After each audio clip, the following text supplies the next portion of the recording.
sunlight, create diverse living systems on our planet.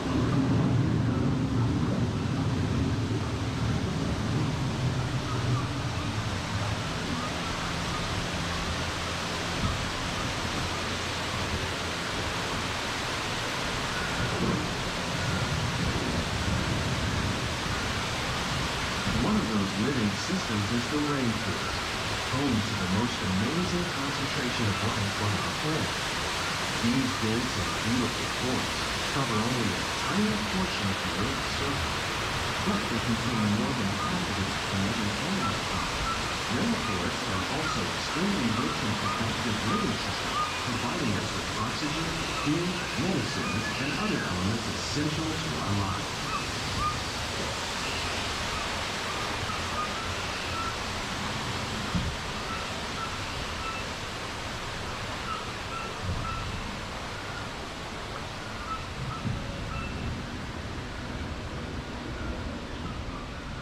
In the desert, nature has created a very different, but no less beautiful living system.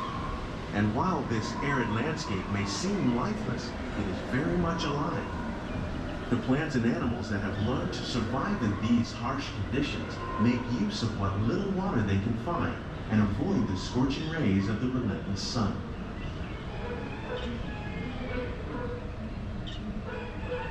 The American prairie once appeared as desolate as the desert, but over time, rainwater and nutrients gradually penetrated the hard surface of this land. Even the hooves of the mighty buffalo helped create the rich soil that one day become home to the American farm.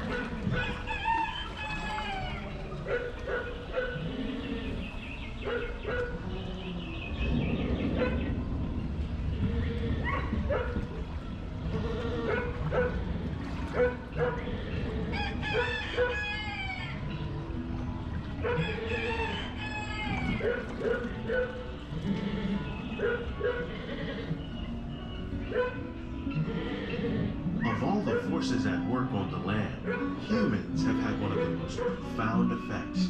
The need to produce food for a growing world led to the enormous use and sometimes overuse of the land. In our search for more efficient ways to grow food, we often fail to realize the impact of our methods.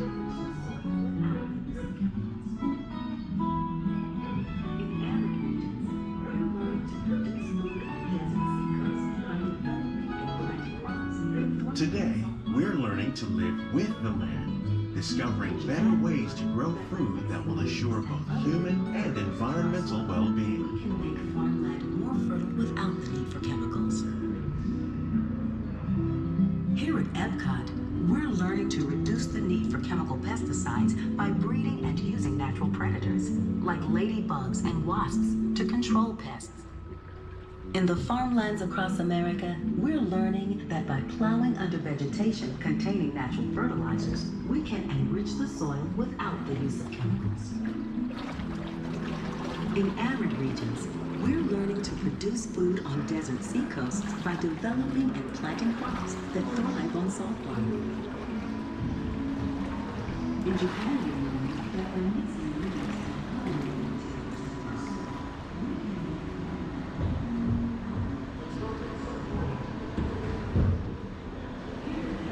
How will we meet tomorrow's growing needs for food production, yet still respect the needs of the land? Some of the answers are being discovered just ahead.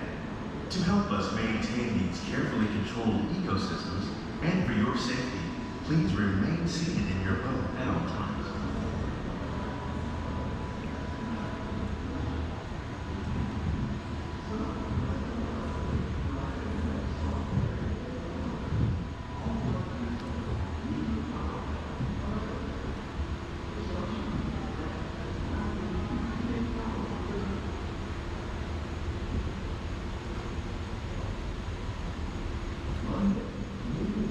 Welcome to our living laboratory, where scientists from EPCOT and the U.S. Department of Agriculture are exploring innovative ways to produce bountiful harvests now and into the future.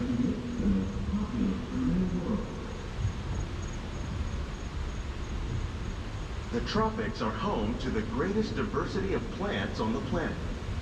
Many of these, like papaya, bananas, cacao, coffee, and rice, are well known around the world. These are just a few of the edible plants that have been an important source of nutrition for people living in the tropics. Many are rich in vitamins and minerals, while others are well adapted to growing in less than ideal conditions. Some, like the water lily, thrive in wet, swampy areas and waterways. All parts of this plant, even the flower petals, are edible. The starchy root of the plant has long been used to make flour for baking.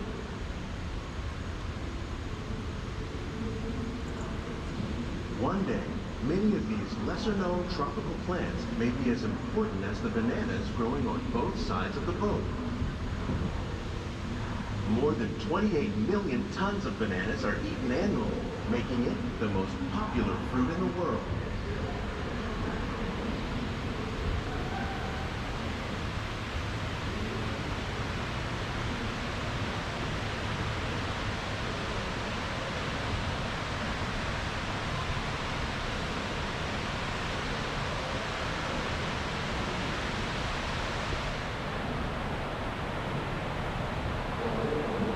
When we mention farming, you probably don't think of fish, but fish farming, or aquaculture, accounts for nearly half of all the seafood consumed globally.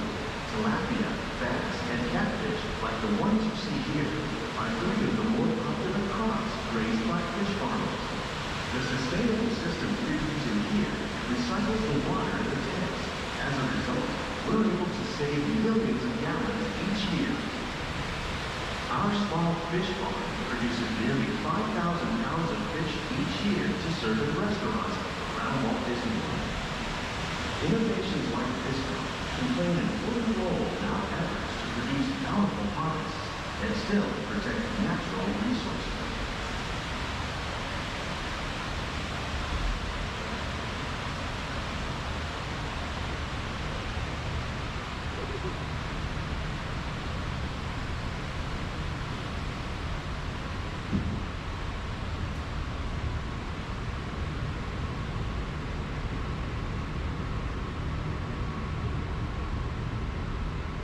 While there are more than 50,000 edible plant species in the world, most of us are only familiar with the handful that make up our everyday diet.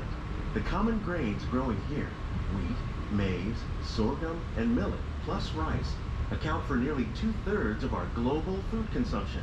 Learning how to increase yields of these staples is an important goal of research around the world.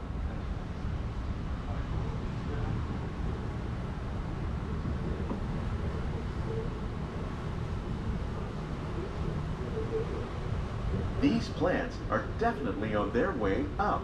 Innovative growing techniques like these increase yields while more efficiently using resources like water, fertilizer, and pesticides. Another innovation at work here is our integrated pest management program. By populating our greenhouses with beneficial insects that prey on harmful pests like aphids and flies, we are significantly reducing our reliance on conventional pesticides. We're growing these crops using our nutrient film system. This technique precisely controls and recycles water and nutrients. With it, we can produce over 27,000 heads of lettuce a year in this one small area.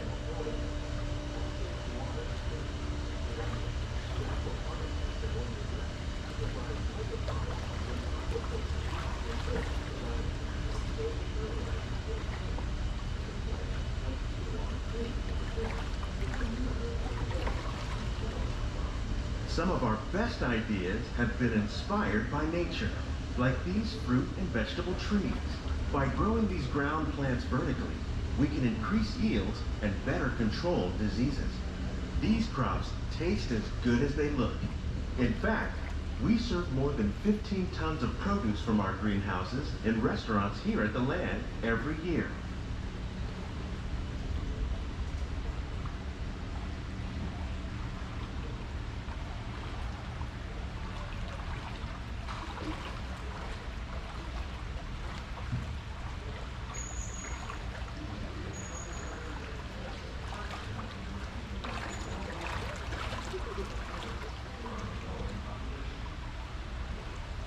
The future of agriculture may include innovative ideas like this vertical growing system.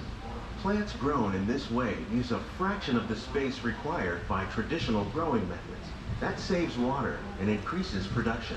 The aquaponics system on your left combines hydroponics with aquaculture. The fish provide a natural source of fertilizer for the plants, and the plants help keep the water clean for the fish. It's another great way to produce more while using less. In our lab, EPCOT scientists are working with the U.S. Department of Agriculture on a number of innovative projects. The goal of these efforts is to produce higher yielding and better quality plants.